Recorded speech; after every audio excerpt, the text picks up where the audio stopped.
नमस्कार, आप देख रहे हैं हुंकार 24/7। मैं हूं आपके साथ सत्यपाल।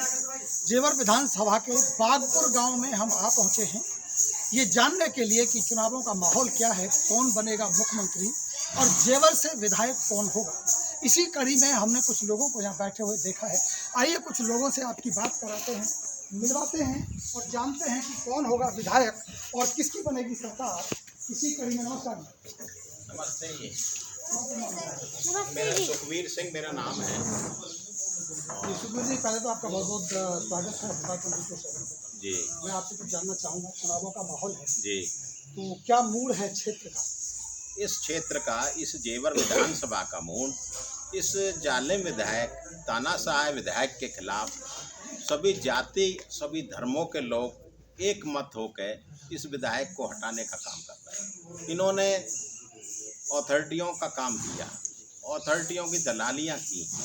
इस ज़िले में नोएडा अथॉरिटी है, ग्रेटर नोएडा अथॉरिटी है, यमुना प्राधिकरण है, यूपी SIDC है। यहाँ चार अथॉरिटियाँ काम कर रही हैं। यहाँ किसानों के लिए कोई काम नहीं हुआ। आप ये लगाओ, ये देहात है, ये शहर है। यहाँ की ग्राम सभा इसलिए ख़त्म कर दी कि किसान को दुगना मुआवजा देना पड़ेगा। ये शहर इसलिए घोषित किया है, किसान के साथ अन्याय किया है। 4 गुने की बात हुई है। भाई यहाँ ग्राम सभा क्यों ख़त्म हुई? इसलिए किसान को 4 गुना पैसा देना पड़ेगा, इसलिए ग्राम सभा समाप्त कर दो। इन विधायकों ने किसानों के हित में कोई लड़ाई नहीं की। भाई आपकी ज़मीन गई किसान की और उसे दुगना पैसा मिला। इन्होंने ग्राम सभा बहाल क्यों नहीं कराई, नगर निगम क्यों नहीं बनाए? जब आपका शहरीकरण हो गया, आज यहाँ 10 वर्ष 15 वर्ष हो गए हैं, यहाँ की ग्राम सभाएं समाप्त हो चुकी हैं, लोग परेशान हैं। दूसरी बात, आपने देखा होगा विकास की कोई आपका रामपुर दलेलगढ़ से लेके बिलासपुर से लेकर दलेलगढ़ है, आपका बागपुर है, आपका बरसात और इमलिया और ये कासना जाती है सड़क। ये इस तरह से जर्जर हो रही है जैसे बैलगाड़ी पे आप लोग भी आए होंगे। वो सड़क को देखा आपने? वो जिस तरह से बैलगाड़ी पे चलते हैं उसी तरह से ये सड़कें हो रही हैं। ये कह रहे भाई गड्ढा मुक्त होगी, विधायक ने उस पर कोई ध्यान नहीं दिया। विधायक ने दिया है कि हमारा धन कैसे बढ़े, धन का विकास किया है हर वर्ग। और यहाँ तक है कि आज जो है गठबंधन के साथ, अवतार सिंह बढ़ाने के साथ एक मत हो गए हैं लोग। आपकी विधानसभा जेवर से शुरू होती है, यमुना पुल हरियाणा से लेके और सिकंदराबाद बॉर्डर है, चीती नंगला, सब एक एक जाति का आदमी, एक एक धर्म का, जो हिंदू हैं मुस्लिम हैं, सब एक मत होकर गठबंधन के साथ हैं। विधायक को हराने के लिए पूरी ताकत लगाती है लोग। जेवर विधानसभा में कहा जा रहा है कि यहाँ एयरपोर्ट आ गया है, बहुत सारे रोजगार के अवसर उपलब्ध होंगे। भारतीय जनता पार्टी या पुराने विधायक जो धीरेन्द्र प्रताप जी हैं वो इस बात का प्रचार कर रहे हैं कि मैं यहाँ अवसर पैदा कराऊंगा इसके रोजगार के। तो क्या देखते हैं जेवर में एयरपोर्ट आने के बाद क्या रोजगार के अवसर पैदा होंगे? यहाँ एयरपोर्ट आया है, उसका स्वागत है। यहाँ पे अन्य फैक्ट्रियाँ उससे पहले आ चुकी हैं।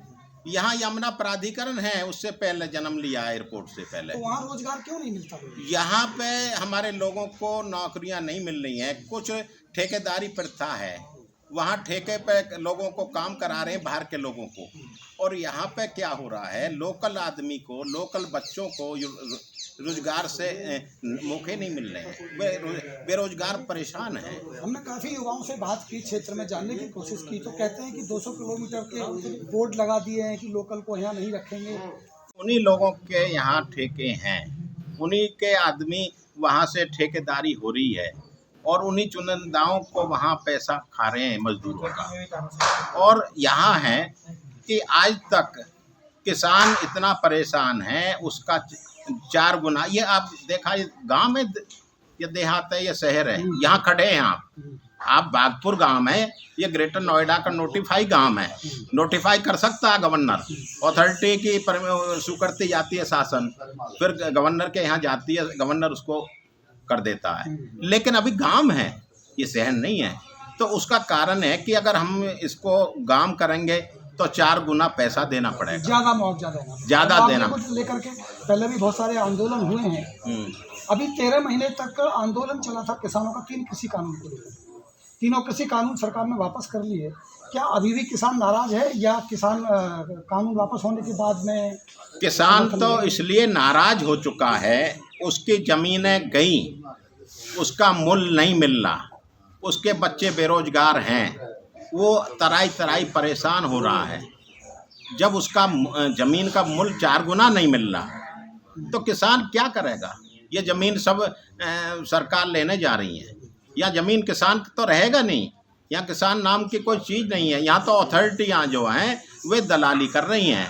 यहाँ IAS इतना है जितना आधे प्रदेश में है, उतना ही ज़िले में IAS PCS बैठा है जो तानाशाही कर रहा है और यहाँ किसानों के साथ न्याय नहीं कर रहा। तो आपका मानना यह है कि RLD गठबंधन को समर्थन मिलता हुआ नजर आ रहा है इस क्षेत्र का? आप इसकी एक एक जन तक पहुँच जाइए। मैं डंके की चोट पे कह रहा हूँ, यहाँ पे गठबंधन इस विधायक के खिलाफ एक बगुल बजा दिया है 36 बिरादरियों ने, और ये कम से कम ये विधायक 60,000 वोटों में इस प्रदेश में 60-70 हज़ार वोटों से ये जीतेगा। आप इसका सर्वे कर लें, एक तरफा हर जाति का वोट। जब भाई ये हमारी गुर्जर जाति है ये, लेकिन गुर्जर ही नहीं, इसमें 36 बिरादरी, इसमें ब्राह्मण एक तरफा, मुस्लिम एक तरफा।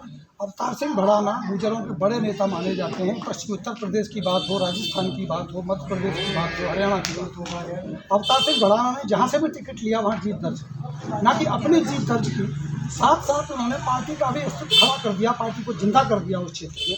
लेकिन अवतार सिंह भड़ाना के साथ नाइंसाफ़ी हुई, उनको पार्टी ने कोई सम्मान बड़े लेवल पर नहीं दिया जिसके वो हकदार थे। क्या अब की बार हम ये माने कि RLD और सपा का गठबंधन उनकी जीत के बाद उनको सम्मान देगा? अवतार सिंह भड़ाना जो हैं ये कन्याकुमारी से लेकर और आपका जम्मू कश्मीर तक इस नए गुर्जरों का लीडर है, जन जन का लीडर है, और ये लोगों का प्यारा है।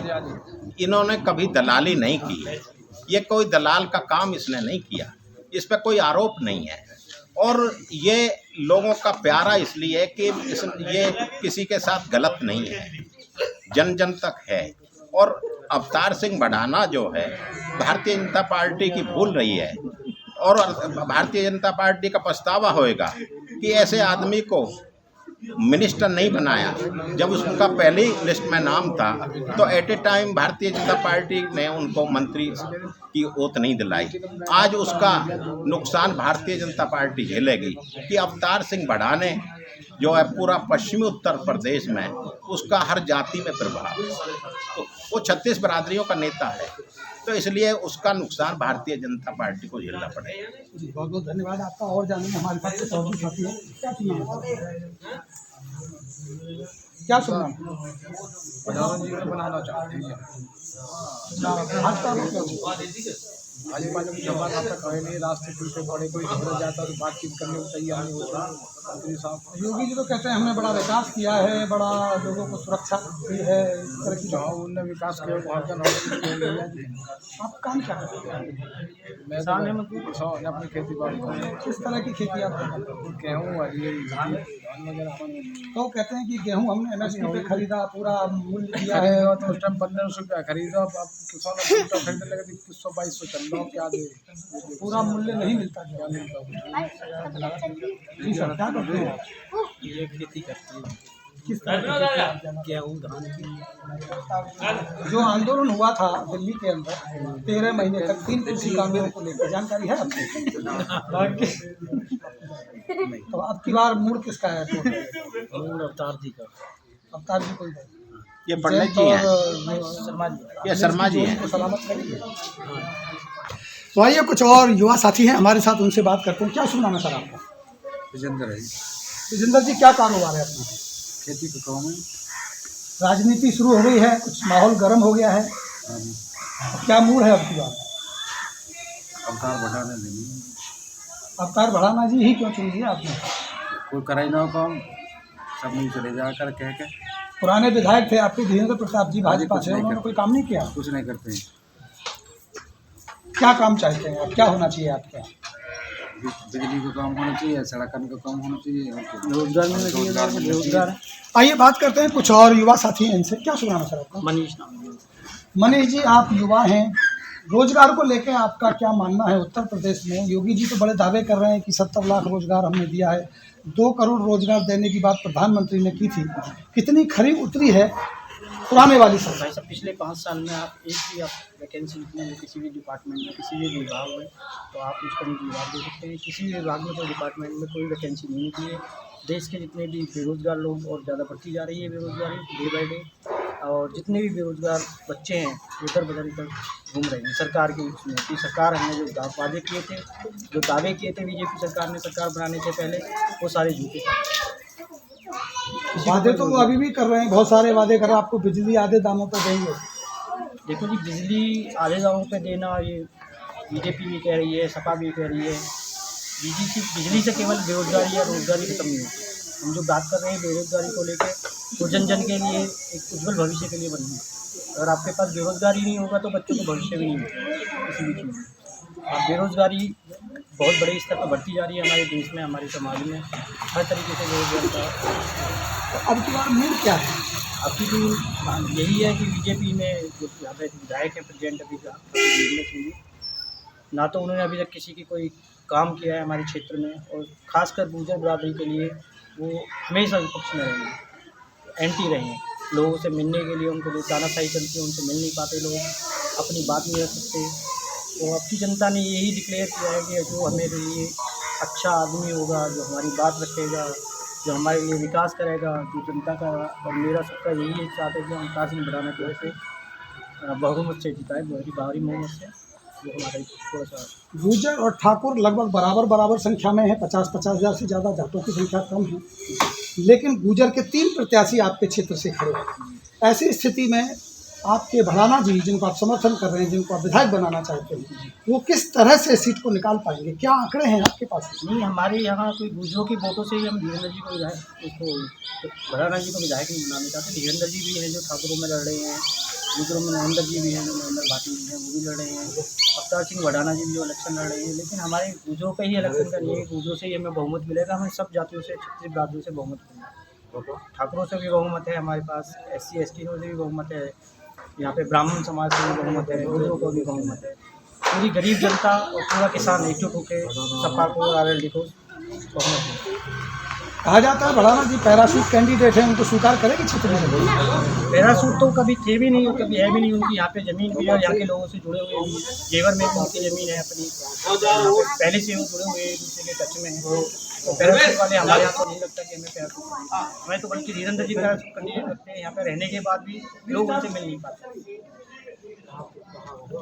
ये है अमूमन स्थिति।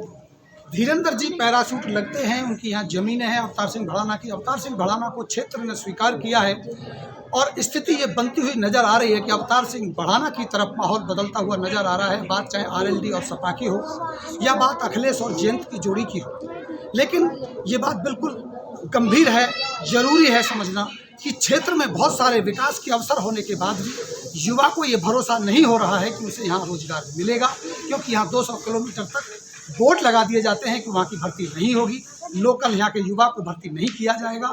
ये समस्या क्षेत्र में बहुत देखी जाती है और इसके ऊपर अवतार सिंह भड़ाना पहले भी अपना वक्तव्य दे चुके हैं। उन्होंने ये वादा किया है युवाओं से कि हम यहाँ के युवाओं को रोजगार देने का काम करेंगे। आइए चलते हैं और इसी पड़ाव में आगे कुछ और लोगों से आपको रूबरू कराएंगे। आप जुड़े रहिए ओंकार 24/7 के साथ।